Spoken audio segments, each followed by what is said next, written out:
the game, there is a brand new run it back program, and this was something that actually came into the game last year, and this is going to be a great way to earn 3 brand new diamonds that all look really insane.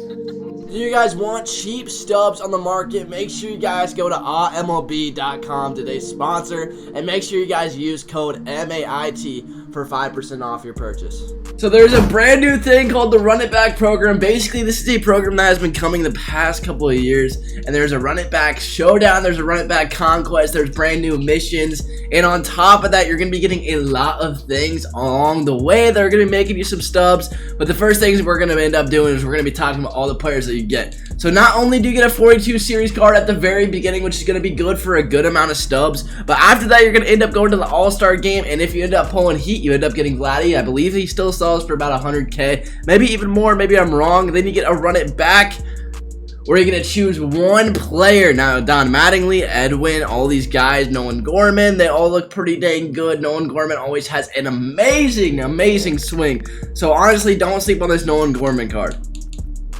Don Mattingly obviously is someone who's okay. Edwin is alright as well. I'm seeing these guys and I'm thinking more Battle Royale cards. These aren't guys that are going to start over anybody in my opinion. But they are great nonetheless, because not only are these really decent cards, but on top of that, you're going to be able to use these guys for the Mookie and Kershaw collections. And they're going to hold value through that aspect, because it is a lot of awards cards, future stars cards, and cards that people need to end up finishing those collections. And now we get to talk about the brand new cards that were just added. Fernando Venezuela. Now this card looks legit. If you remember that, like, was it a 90, a 92? I don't remember what the exact overall it was earlier this year, but that card is filthy. This screwball by Venezuela is absolutely disgusting, and he's really good. When looking at it, the hits per 9s are good, the Ks per 9 are okay. You would like to see it a little bit better, but you got to keep in mind he has 99 control of that screwball. He is better than it looks, and this might be someone who's actually going to be pretty dang good in ranked.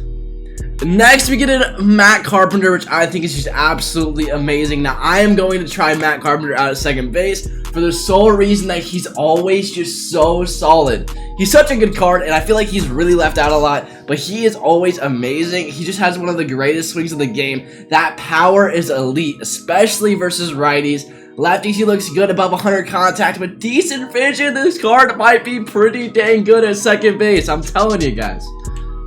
And then we got Jared Kelenic. Now, I really like this card. I think that he is going to be someone that I'm definitely going to try, because once you get this guy paralleled, he's going to be a complete 5-tool player and have 90 speed in center field. That's crazy, considering his hitting stats and everything. Obviously, this is no Hank Aaron, but he's still a really good card. And honestly, dude's kind of filthy.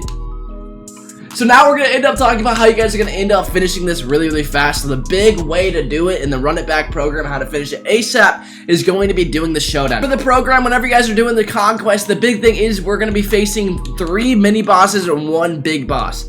The big thing is whenever you're drafting, you basically, just like every other showdown run, you want to end up making quirks, players that are going to end up helping you guys out. So you got to keep in mind, we're going to be facing Valenzuela for sure. So you're going to want to have some guys that can hit lefties, because he is a lefty. Don't completely load up. However, even though you're getting this round, I'm still going to end up picking Kelenic, because he has a great swing and is going to help along the way.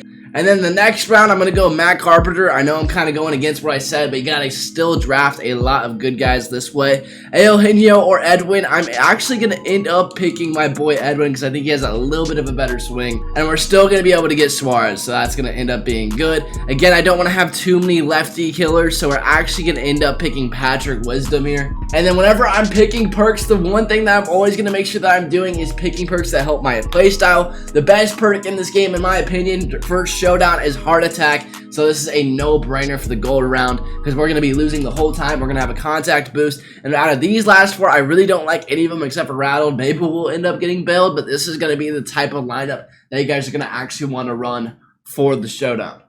Now, for the missions for this program, these missions are actually really important. Hits with Run It Back, extra base hits with Run It Back, total base with Run It Back, and Ks with Run It Back. You're going to be doing all this by doing play versus CPU. So you're going to end up getting these cards after doing the showdown or doing whatever. You're going to get the Run It Back cards, and what you guys are going to actually end up doing once you get to 50 for the pack, after doing the showdown and the conquest, you're going to be doing these missions.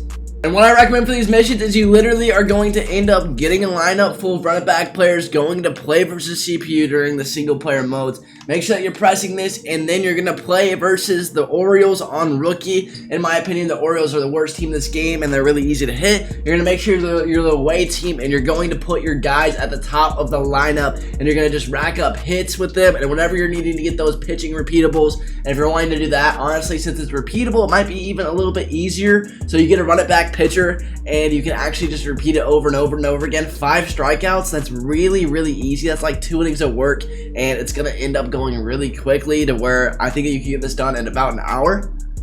And you got to keep in mind that these are absolute free stubs, and they are amazing because not only are these guys are probably going to be able to start your team, especially like Matt Carpenter and Kelenic. Those are both really good guys. And if you are missing an outfield spot or a second baseman that can hit absolutely amazingly, I would go Matt Carpenter because he has a sweet swing and he's going to play great for you. Alright boys, so this has been the fastest way to end up finishing the run it back program and getting a lot of stubs. These are free stubs and they're going to be super crucial for you guys getting a lot of these in-game cards. Even if you don't want any of these cards, this is a great way to make stubs because you can do this over and over and over again and end up getting those run it back cards and selling them. Those milestone cards are going to hold value, especially because of Kershaw and everybody, and it's just going to be a really good program for you guys to actually end up doing. Now boys, if this video ended up helping you guys out, make sure you guys drop a like and a sub. Thank you guys so much for watching. Have a great rest of your day and peace.